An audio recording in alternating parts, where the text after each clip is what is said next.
خۆشەویستان دەمێ شەکتان بەبیر بینمەوە ئەگەر بچنە ناو مەکتەباتەکانی ئیسلامی تەمەشا دەکەی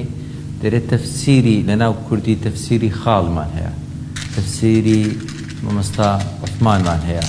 تەفسیری ڕەسەنمان هەیە، تەفسیری گوڵزارمان هەیە، مەجموعەک تەفسیراتمان هەیە، تەفسیری قورئانی پیرۆزە.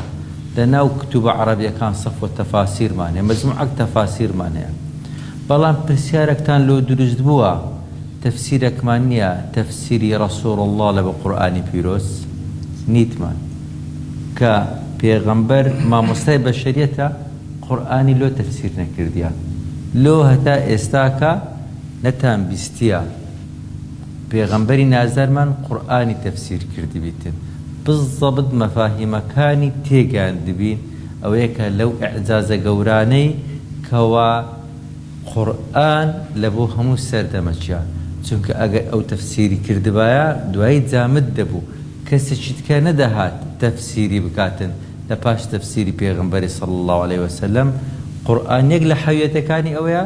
کەوا تەفسیرمان نییە کەوا پێغەمبەر صلی الله عليه وسلم تەفسیری کردبی، ئەوەش مانای ئەوەیە کەوا قورئان لە بۆ هەموو زەمانەچیە، لە بۆ هەموو مەکانەچیە،